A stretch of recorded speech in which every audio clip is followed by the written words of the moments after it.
¿Qué amigos? Bienvenidos a 2.5 Gasteiz.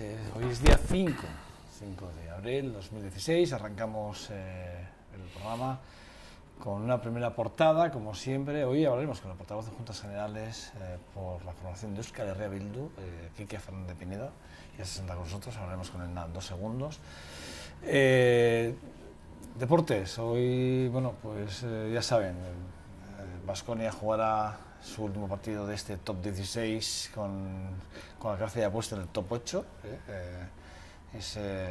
Ese paso ya garantizado después del brillante partido el otro día de Fernando Buesa Arena ante el Real Madrid. Seguiremos adelante con nuestra tertulia y bueno, hoy recta final, hoy sí, ya hoy martes, ya recuperamos la normalidad en el programa y hoy estaremos con Roberto Lastre para hablar además de Rabindranath Tagore. Vamos a hablar de uno de los grandes libros, entre ellos Los relatos del jardinero, uno de los relatos que a mí, por ejemplo, me marcaron mucho, de ese gran premio Nobel en 1820 y alguno, me suena. Bueno, pero eso será en nuestra contraportada y recta final del programa de este 2.5 Gasteiz. Ahora sí, lo que les decía prácticamente hace unos segundos, vamos a hablar con Quique Fernández de Pinedo, que es portavoz de Juntas Generales por Euskal Herria Bildu. Bueno, Quique, ¿qué tal estás? Bien. No sé, yo creo que desde el año pasado, 2015, que no nos veíamos, ¿no? Más o menos. Sí, puede ser. Yo creo que sí, ¿no? Sí, más o menos. sí, ¿no? sí. Nos decía Raquel hace un momento que por ahí, ¿no? Que casi me felicitaba las Navidades, ¿no? Sí, más o menos. Bueno, muchas cosas han pasado, ¿no? A nivel nacional, fíjate tú qué revuelo tenemos con la política nacional, con la salida de Arnaldo Otegi, como no podía ser, es un punto de inflexión importante en la política vasca, sin lugar a duda. Vamos a hablar también de la corrupción, ¿por qué no? Vamos a hablar un poco de los casos de corrupción. Sí. Y sobre todo vamos a ver los plazos que se van a manejar cada las elecciones también, que yo en agosto te he leído, ¿no? Que también van a jugar papeles importantes probablemente.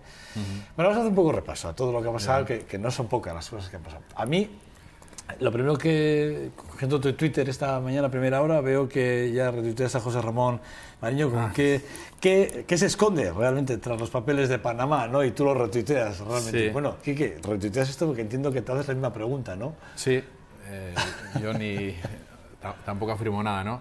Pero efectivamente de esta filtración de Panamá y bueno, yo a Mariño le conozco con el tema, por ejemplo, del TIP. Sí. Es un tema que lo lleva desde hace tiempo, ¿no? Entonces suelo estar bastante informado y entonces, bueno, pues me leí el artículo que él retuiteó y bueno, yo creo que siempre hay que hacerse preguntas. Entonces, probablemente lo de Panamá, lo que viene a decir es que es la punta del iceberg, es decir, que no estamos hablando de un caso aislado, o sea, el tema de los paraísos fiscales es algo sistémico a nivel mundial y en el cual, pues, no solo en Panamá, sino hay cantidad de paraísos fiscales y, por desgracia, esto siempre ha sido así prácticamente y tampoco hay voluntad de acabar con ello, porque si habría voluntad, en unas semanas, en poco tiempo se terminaría. Pero siempre pues está ese afán de los ricos, de los más privilegiados, pues de mantener y de incrementar sus beneficios. Esto a veces te hace ver que aunque intentes desde Euskal Herria y demás, pues bueno, tú intentas transformar y demás, y lo difícil que es, pero también te reafirma en que no puedo estar contento con este status quo, con este establishment, con esta forma de hacer las cosas y que la utopía es necesaria y que es necesaria también el aspirar a transformar todo esto y a una sociedad distinta y más justa, ¿no? Sin lugar a dudas. La Real Sociedad está, sí que realmente el diputado general de Guipúzcoa sí que ha dicho que va a ir hasta las consecuencias, que va a intentar saber qué ha pasado ahí exactamente. Sí. Aquí Cimiano ayer en alguna emisora también dijo lo mismo, creo que en Radio Vitoria, y ha dejado mucho que también aquí se va a empezar a investigar esos papeles y cuando tengan información, que ellos van a pedir la información. Pero la sensación es que salen muchos papeles, ¿no? Por todos los lados, papeles, el que no tiene un nombre tiene 2, el que no tiene 3, pero están empezando a aflorar como muchos intereses, ¿no? De alguna forma. Y en Euskadi, evidentemente, no estamos exentos de ellos, de evasión de impuestos, ¿eh? Estamos hablando de ellos. Hombre, evidentemente, a ver, ya que mencionas Guipúzcoa, y esto no es algo tampoco de Panamá y de otros sitios, ¿no? O sea, mi antecesor, Gorka Ortiz de Guinea, precisamente siempre solía insistir en el ejemplo en Guipúzcoa del 2010, de cómo gente como José Luis Moreno o Nadal se empadronaron en Guipúzcoa precisamente porque era el mayor paraíso fiscal existente. Es decir, en el 2010 yo recuerdo a Gorka oírle pues, de que si había ganado 47 millones de euros Nadal, pues que solo pagó cerca de 12.000 euros, algo así. Entonces esto ocurrió, por ejemplo, en el 2010 en Guipúzcoa. Entonces estamos hablando solo de Panamá, es algo sistémico. Y el ejemplo de La Real, eso los inspectores de Hacienda tenían que verlo y tenían que saberlo, y son cosas que se han consentido, ¿no? También aquí en Álava es una cosa que nosotros llevamos pidiendo hace tiempo y que no nos acaban de dar. Hay opacidad también con el tema, por ejemplo, de las empresas. Esas que las empresas en el puesto de sociedades tienen una serie de sistemas de bonificaciones y de devoluciones que al final hay un grupo de grandes empresas que pueden ser 40 o 30 que al final pues acaban pagando cerca de un 1% solo. Nosotros hemos pedido esos datos en la anterior legislatura en infinidad de ocasiones y son datos que nos los ocultan, ¿no? Entonces, quiero decir que con eso, que es algo, decía antes, sistémico, ¿no? O sea, que no solo ocurre a nivel mundial, sino a nivel local también, por desgracia, pues ocurre, ¿no? Que al final las grandes empresas, los que más medios tienen, pues buscan siempre sus ingenierías financieras pues para pagar lo menos posible y para enriquecerse lo más posible. Sí que es verdad que ayer escuchamos, repito, a Cimiano, y sí que hablaba también del proceso de sociedades, hablaba del tipo de gravamen, que efectivamente, además puso el término competitivos, que yo no sé si en esto de las normas fiscales, y hablando de empresas hay que hablar de competitividad, sino yo creo que sea justo el pago, ¿no? Según beneficios de las empresas. Lo que pasa es que sí que es verdad que se hacen muchas trampas, ¿no? Y yo creo que hay muchos intereses institucionales para que esas trampas tampoco, tú como bien decías, tampoco afloren de alguna forma, o que, bueno, dejarlas ahí de alguna forma, ¿no? Sí. Nosotros somos críticos con cosas que se han hecho en este país. Bueno, ha estado gobernando el PNV, ¿no? Durante muchos años, es decir, muchas veces en política, pues a veces estás 4 años y no te da tiempo, pero por ejemplo el PNV sí que ha estado en el gobierno los últimos 30 años, quitando los 4 años de Patxi López, ¿no? Y nosotros discrepamos de las políticas que ha llevado el tema, por ejemplo, de ayudas, por ejemplo, a las grandes empresas y demás, ¿no? O sea, lo que ha facilitado es ha ofertado suelo, por ejemplo, en Álava se ha ofertado suelo, han venido multinacionales, que muchas de estas multinacionales en general aportan poco al territorio, y ahora estamos viendo que esas multinacionales pues ahora compraron en su momento empresas punteras, y como ahora pues están haciendo EREs porque ven que sacan más beneficio en otros lugares. Entonces este modelo, desde luego, es un modelo fracasado y entendemos que no es... habría que ir en otra dirección, ¿no? La reforma fiscal que planteáis, sí. Vamos a un poco a la Diputación. La reforma que planteáis, Euskal Herria Bildu, Podemos y Devasí en la Diputación, ¿es una reforma necesaria?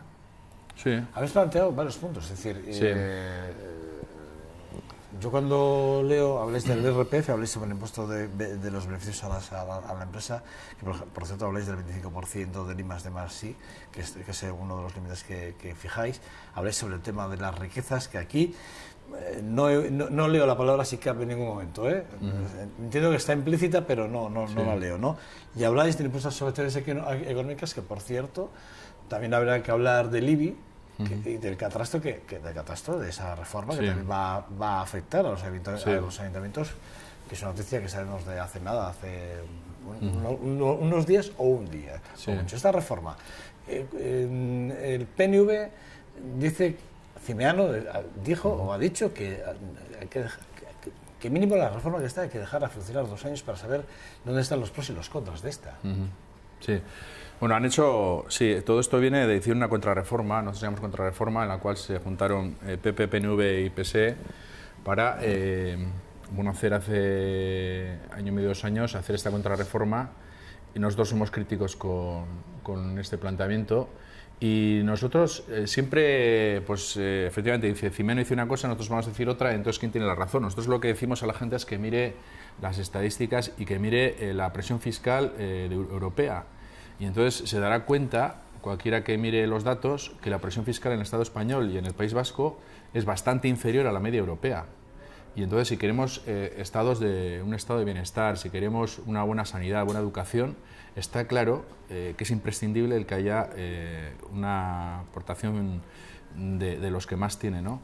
Y cuando pedimos esas reformas, no lo hacemos pues, por fastidiar a nadie, sino porque creemos que se puede incrementar esa presión fiscal, sobre todo a los que más tienen. Y ahí las medidas son, por ejemplo, en el IAE, solo en todo el Estado, la exención en Vizcaya y en Álava es a partir de 2 millones de euros. 2 millones, sí. Cuando en el resto del Estado pagan a partir de 1 millón de euros. Entonces pedimos, bueno, vamos a hacer como el resto, o sea, ¿por qué esos 2 millones? ¿No? En el impuesto de sociedades nos gusta más el llamarlo impuesto sobre beneficio de sociedades, nos parece más justo. Entonces vamos a que las empresas, a que les vaya mejor, que más beneficios saquen, contribuyan más, y que si una empresa anda mal, tiene problemas, pues que pague menos, ¿no? Y aquí hay una serie de deducciones y bonificaciones, y entonces entendemos que algunas pueden ser pertinentes, por ejemplo, relacionadas con I+D+I, pero que tiene que haber unos límites. O sea, tiene que haber, vale, pues si tú haces unas inversiones, pues un límite. Lo que no puede ser es lo que ocurre en este momento, que hay opacidad y que unas grandes empresas se valen de diferentes bonificaciones y al final acaban no pagando prácticamente nada, ¿no? Eso es lo que no puede ser. Y bueno, entendemos nosotros que lo que planteamos, por tanto, es lo justo mirando a las presiones fiscales de otros países, ¿no? Pero en este sentido, y además enlazando un poco la ley de aportaciones, sí, porque ayer sí que es verdad que el diputado general presentaba esas 687 actuaciones dentro de ese plan estratégico de la Diputación Foral de Álava, que dice además, dice el diputado general, que es el primer plan estratégico que se presenta en Álava, ¿no? Y que presenta estas 387 porque cree que es el momento de la industria, de industrializar o de lo que está, por lo menos empezar a cuidarlo algo más, ¿no? Y sí que es verdad que tú ayer sí que planteaste, ¿no? Que, bueno, pues que había que ser algo más valiente, ¿no? Le decías al diputado general en el sentido de que la ley de aportaciones igual es una de las soluciones y que menos plan estratégico de alguna forma, ¿no? Sí, bueno, yo ayer le dije también nos parece bien que se presente un plan estratégico, cosa que no habían hecho el anterior gobierno, ¿no? Entonces eso lo reconocimos. O sea, es bueno que tú plantees, esta es mi hoja de ruta y estas son mis medidas. Eso lo dijimos. Planteo 3 prioridades en las cuales yo creo que estamos todos de acuerdo, que era reactivación económica, que era equilibrio territorial y que era mejorar las políticas sociales. Bueno, estamos de acuerdo, pero bueno, luego cuando entramos en la concreción, ahí es cuando nosotros hicimos ciertas críticas, ¿no? En primer lugar, en torno a, efectivamente, el peso de la industria en Álava es el territorio que más peso tiene la industria y se ha reducido en los últimos años en un tercio. Un tercio ha desaparecido puestos de trabajo en la industria. La industria normalmente genera puestos de calidad, ¿no? Entonces nosotros decimos que no ha habido política proactiva en torno a la industria.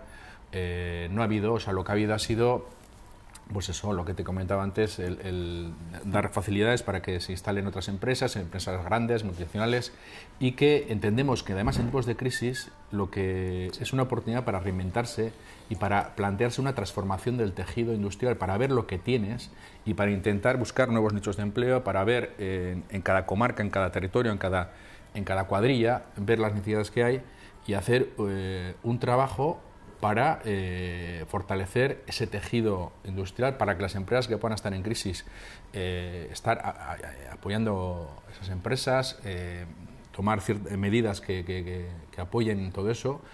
Y todo eso hemos visto que no se ha dado, y en este plan estratégico tampoco vemos novedades en este sentido. Entonces es un poco más de lo mismo en eso, ¿no? Es una de las críticas que hacíamos. Me comentabas también algo de la ley de aportaciones. La ley de aportaciones, que además, ¿sabes? Tú ponías un Twitter hace exactamente el 16 de marzo, que yo lo tengo aquí, lo he recuperado también, que además es muy gráfico, lo digo para ayudarte en la introducción. La ley de aportaciones perjudica a Araba claramente. hoy en Juntas Generales, aquel día 16 de marzo, hemos denunciado que durante 5 años no se ha corregido ni por el Partido Popular, ni por el PNV, ni por el Gobierno vasco esta situación. Efectivamente. Bueno, la ley de aportaciones es lo que cada territorio tiene que aportar, ¿no? Para al Gobierno vasco. Entonces ahí se hicieron unos cálculos en el 2007. Entonces luego se vio que esos cálculos perjudicaban, que no eran de todo correctos y que perjudicaban sobre todo a Guipúzcoa y Álava. Y eso es una evidencia, ¿no? Entonces esto terminó en el 2011 y lo que es increíble es que cuando estamos hablando además de una situación que hay que corregir, que hayan pasado 5 años y que no se haya corregido. Entonces ahí, ¿quién es el máximo responsable? El Gobierno vasco. Y lo que ahí decíamos que a Ramiro González le decía, el primer fracaso de esta legislatura es que él en campaña electoral se comprometió a cambiar esta ley de aportaciones y entonces entendemos que ha tenido el tiempo suficiente porque además las 3 diputaciones, los ayuntamientos de las grandes capitales y el Gobierno vasco son del mismo partido y cuando se da esa situación no hay dificultades externas y se puede, cuando hay voluntad, se puede llevar adelante una ley y la ley de aportaciones. Entonces entendemos que ha habido el tiempo suficiente como para haberse modificado esta ley de aportaciones y no se ha querido. Se ha retrasado, se ha parado y ahora que tenemos que no hay tiempo material en esta legislatura del Gobierno vasco, del Parlamento ya se va a disolver dentro de poco y entonces ya nos vamos al año siguiente, con lo cual se ha perdido un año. Entonces, por eso decíamos que ahí ha sido incapaz de cumplir esa promesa electoral en este tiempo, ¿no? Quique, tú negociáis desde Euskal Herria Bildu, negociáis con el PNV, con el diputado general, los presupuestos y llegáis a un acuerdo. Encima de la mesa no pusisteis como premisa una revisión de la ley de aportaciones como algo importante. Quiero decir, si tan importante es y la responsabilidad que se tiene desde la oposición, que es fiscalizar al gobierno de alguna forma, ¿no era suficientemente una carta, una baza para presionar ante la firma de un acuerdo presupuestario al gobierno? Sí, lo que pasa es que eso no se decide en Diputación. O sea, nosotros... Todo hasta donde llegas... Bien, pero hombre, nosotros hablamos de eso, pero nosotros lo que tú negocias es sobre las competencias que tienes en Diputación de Álava. Esto es un tema del Consejo Vasco de Finanzas, que es un organismo aparte de Diputación, en el cual van representantes de cada Diputación y luego del Gobierno vasco. Y en la cual ahí el peso fundamental lo tiene el Gobierno vasco, ¿no? Entonces, nosotros cuando negociamos estábamos todavía después de las elecciones, había esa voluntad de modificar la ley de aportaciones y nosotros esperamos que en ese Consejo Vasco de Finanzas, que fue a finales del año pasado y en este que ha habido en febrero, pues que ya se anunciara esa modificación, cosa que no ha ocurrido. Por lo tanto, claro, la negociación presupuestaria se dio después del verano y entonces sí que esperamos que ese cambio y no ha llegado. ¿Habrá que esperar al otoño? Bueno, pero ya perdemos. Sí, pero ya vamos a otro gobierno y ya... bueno, gobierno... A ver, Quique, a un gobierno que según las encuestas no lo pinta nada mal por ser Bildu, ¿eh? Bueno, sí. No pinta nada mal. Sí. O sea, que puede ser que esté la ley de aportaciones pueda estar en vuestras manos, ese cambio de la ley de aportaciones en un momento determinado. Bueno, pues puede ser, efectivamente. Nosotros somos optimistas, o sea, nosotros creemos que, ya sabes que los resultados que hubo en las elecciones generales pues no fueron buenos para EH Bildu, pero bueno, era un contexto muy concreto y entendemos que hay que entenderlo también ahí y en ese contexto, ¿no? Y bueno, nosotros sí que tenemos ganas y entendemos que en el próximo Parlamento Vasco pues también tendremos una representación fuerte y ¿por qué no? Sí, ¿por qué no también poder influir en eso, no? No hablaremos de Arnaldo. Sí que es verdad que hablando del gobierno vasco y hablando de inversiones, ese foro como es Agora, sí que es verdad que han nacido con muchas críticas desde muchos ámbitos, porque incluso hay ámbitos culturales que no han querido estar tan siquiera, representados como es Maya, ahora mismo, ¿no? Que es probablemente una de las plataformas o foros de aquí en Álava muy importantes, ¿no? Que tiene más de 300, casi 400 personas adscritas a un foro de la cultura súper importante y no han querido estar en Ágora, ¿no? Pero también hay sectores industriales que también lo han criticado y también ha habido sectores políticos como vosotros que habéis criticado el foro. Sí. Nosotros desde la campaña recuerdo que creo que la última vez que estuve aquí comentábamos algo de que la Diputación y las Juntas Generales se perciben como algo lejano a la ciudadanía y que había que hacer un esfuerzo por acercar a la sociedad alavesa a las juntas, a Diputación. Entonces, nosotros hacer cualquier tipo de dinámica, de iniciativa en el cual se pregunte, se hable con la sociedad, con los agentes, nos parece perfecto. Y no solo habría que hacer muchas de estas, ¿no? Y entonces, bueno, a ver, nos parece, el hacer una cosa de esta nos parece bien, pero luego el cómo se ha hecho, discrepamos primero porque no entendimos cómo nos ha invitado al resto de la oposición, o sea, sí que nos ha habido que ha habido ahí esas que cuando se hace un acto de este tipo pues siempre se saca un rendimiento, digamos, electoral o político, entonces sí que ha habido una parte una intencionalidad por parte del PNV de capitalizar todo esto, entonces ahí es donde yo creo que es el error, ¿no? Y luego el quien ha dirigido también el foro de Ágora pues también, bueno, pues tampoco nos parece que sea lo más adecuado, ¿no? Pues fue en concreto una empresa y entendemos que se podía hacer de otra forma. Y es la crítica que hemos hecho, ¿no? Que sí, vamos a seguir hablando con... ¿Realmente se ha hecho a dedo esa asignación? Claro, bueno, eso nosotros pedimos las cuentas y entonces lo ha llevado, lo ha dirigido José Luis Larrea.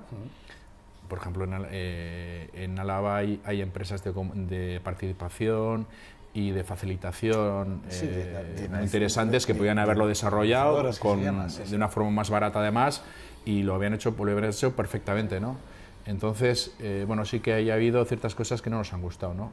Pero voy a decir que sí que nos parece bien el que se consulte, se hable con la ciudadanía, con los agentes, se recojan las ideas y lo más importante es que esas ideas luego se plasmen que haya mecanismos para que esas ideas se plasmen luego en cosas concretas. Quique, ¿tú crees en Ágora?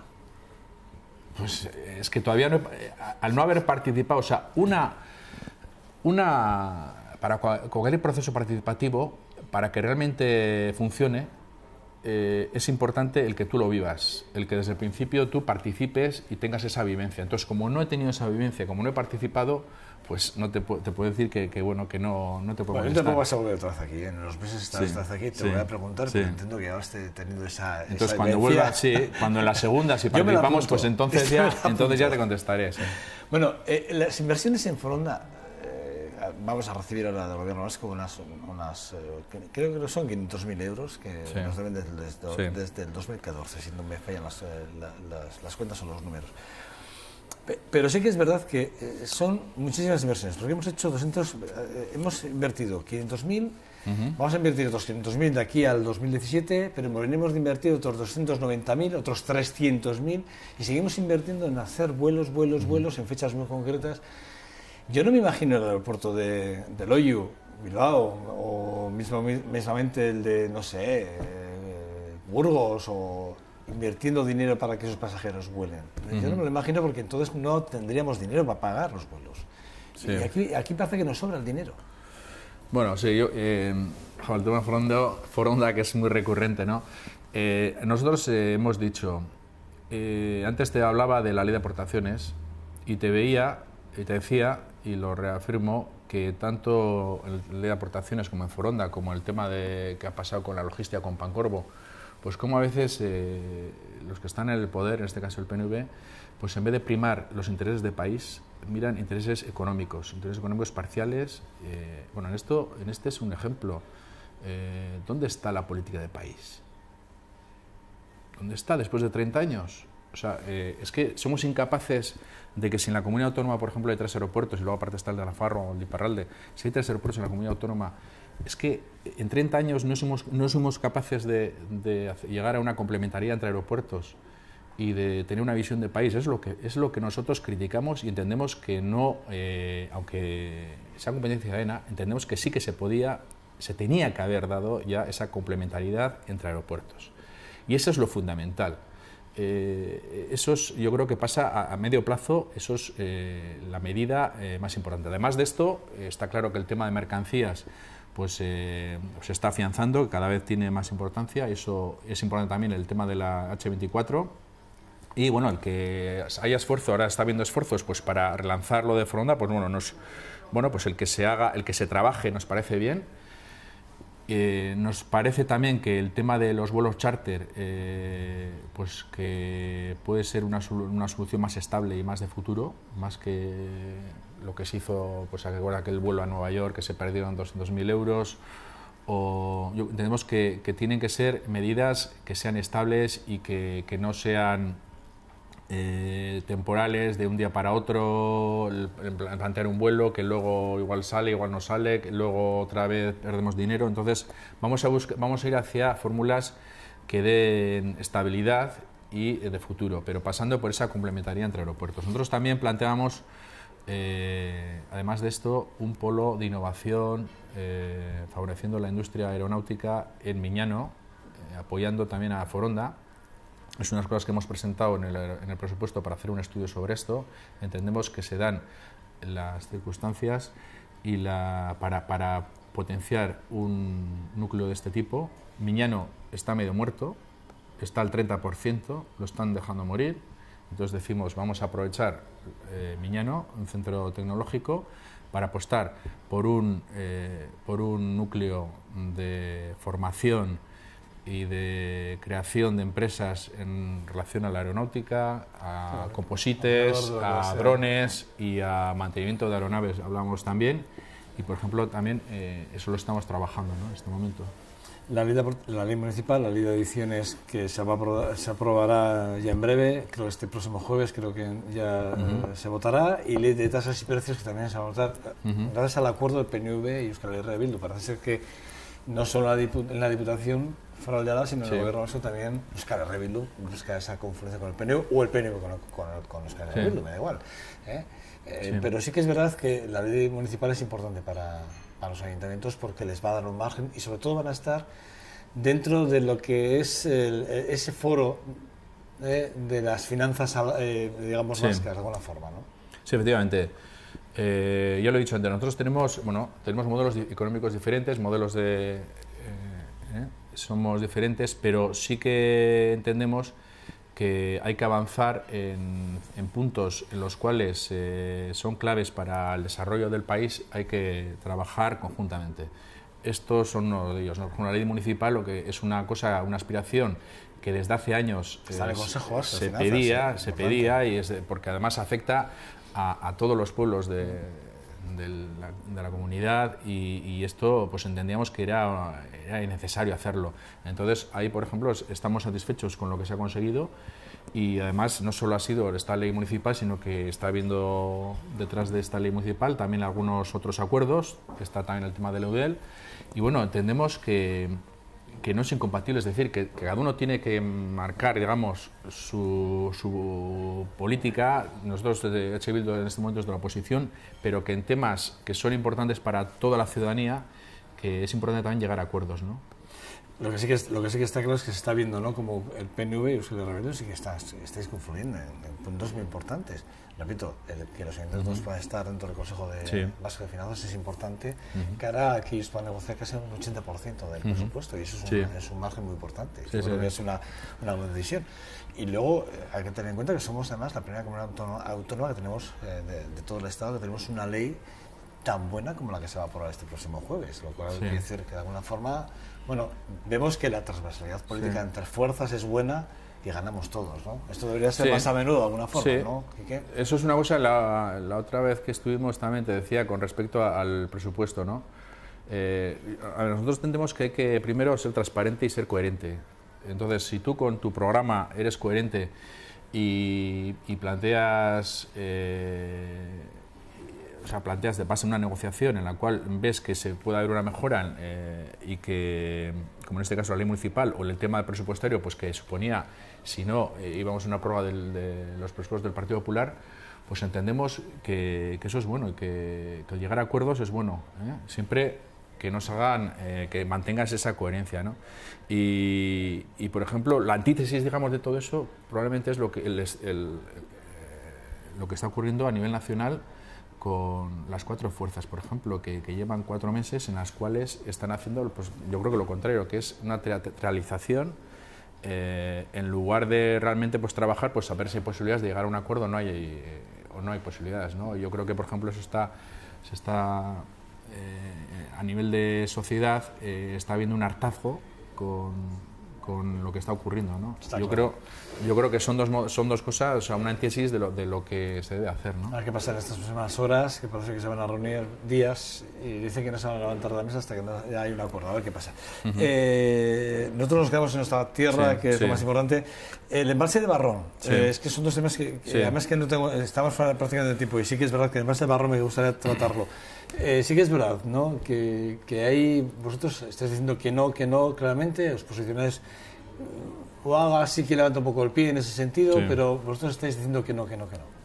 Claro, a ver. Es un posicionamiento. Esto es un plan que viene de hace 20 años. Entonces, ¿Pero es necesario, Quique? ¿O no es claro, necesario? es la pregunta, es que nadie ha contestado. Entonces, es un plan, nosotros decimos, no al regadío, sí al regadío, o sea, eso es un debate, nosotros, claro que sí al regadío. Vamos a hacer el regadío pues de forma con sentido común y hablando viendo las necesidades reales que existen. Entonces esto es un plan que se hizo en su día y en el cual de repente se sacaron un embalse en la zona de Barrón de 60 hectáreas. Albina tiene 50, o sea, estamos hablando de un embalse mayor que el de Albina. Entonces, es la pregunta que se hace la gente de la zona. ¿Es necesario esto? Entonces, la crítica que hacemos es que es el proyecto sobre todo del embalse de Barrón es un proyecto desproporcionado y que además no está justificado. Y entonces lo que se pide es que se pare ese proyecto y que se haga un proceso participativo, informativo, como se hizo con Corrosparri, por ejemplo, en el cual se hagan unas jornadas, se hagan planteamientos a favor, en contra, se expliquen realmente si existen esas necesidades, cosa que nosotros lo dudamos, y no vamos a cometer errores del pasado, porque estamos hablando de una obra que vale 200 millones, de las cuales Diputación tenía que pagar la mitad, cerca de 100 millones. Y que entendemos que está sobredimensionado. Entonces, sí al regadío, pero entendemos que se debe hacer de otra forma. Y además es muy interesante el movimiento que ha surgido en torno al pantano al embalse de Barrón, en toda esta zona de Valdogovía, y que yo creo que todavía va a dar bastante juego. Lo que sí es cierto que la Unión de Ganaderos y Agricultores de Álava sí que ellos tienen sus dudas, pero no lo ven, no acaban de verlo con malos ojos. Y realmente son los agricultores los que tendrían que tener esa palabra, ¿no? Porque son al fin y al cabo los que tienen que hablar por sus tierras y por regadío, ¿no? Sí, pero es que no hay información. Es decir, hubo otros ejemplos, por ejemplo en Navarra, si gustó el canal de Navarra y Tois, que iba a ser también maravilloso. ¿Y qué está ocurriendo? Pues que luego el precio que al final tienen que pagar por hectárea pues es muy caro. Y hay muchos agricultores precisamente que han abandonado sus tierras porque no les compensa y no están utilizando el regadío, y lo que ha habido ha sido una concentración, se han quedado las tierras en manos de menos, y más que favorecer al territorio, pues hay muchos agricultores que luego, después de unos años, se están dando cuenta de que no era todo lo que contaba, no era todo lo que reluce, o sea, y además la segunda fase que estaba prevista se ha paralizado. Entonces, en este caso también, claro, la gente dice, sí, queremos regadío, pero bueno, vamos a hacerlo de una forma racional y entendemos que el embalse de Barrón no es necesario, que se puede hacer de otra forma. ¿Qué os ha dicho el gobierno vasco con respecto a la Escuela de Artes y Oficios? ¿Sí o no? ¿Va a haber más implicación por parte del gobierno vasco? ¿Sí o no? Bueno, pues sabes que se llevó al Parlamento, Sí, lo llevó EH Bildu, entonces entendemos que hace falta un proyecto de viabilidad y que hace falta una reforma del edificio y que se tiene que implicar gobierno vasco. Entonces salió adelante esa propuesta, el PNV, si no me equivoco, se abstuvo, y nosotros entendemos que una vez que ha salido en el Parlamento también, que se debe de implicar, porque además es un edificio emblemático, no hay un edificio de esas características además en otras capitales, y entendemos que tiene que aportar también el gobierno vasco en este edificio para que tenga un plan de futuro, tanto en la rehabilitación del edificio como en el plan, digamos, de estudios, y que tiene que estar abierto también a toda la sociedad, ¿no? Cuando se habla de Arnaldo Otegi, yo leyéndote una entrevista que conocéis hace muy poquito, hablabas de que Arnaldo Otegi es un revulsivo para los que queremos un cambio político y social en Euskal Herria. Sí. ¿Es el candidato? ¿Va a ser el candidato?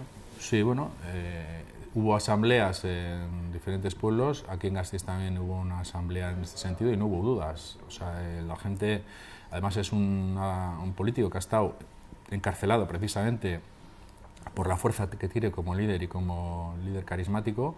Es una persona que tiene una experiencia política muy grande, que conoce el país perfectamente y que tiene capacidad y es un buen comunicador y efectivamente yo creo que además que se percibe como un revulsivo que ha producido además ilusión en la base, en los militantes de H. Bildu, y por eso entendemos que es el mejor candidato, sin duda.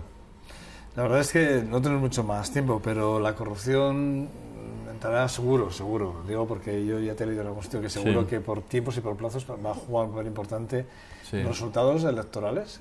¿Lo crees así? ¿Crees que incluso la Fiscalía va a aprovechar esos espacios que hay ahora de aquí a los comicios para sacar esos casos de corrupción? En este caso, al que más le van a sacudir, en este caso, es el PNV, sin lugar a duda. Hombre, nosotros lo que decimos que no entendíamos, por ejemplo, el caso que es tan grave de las acusaciones del caso de Miguel, que se haya tardado tanto tiempo, y que entendemos que no puede haber cálculos políticos o electorales.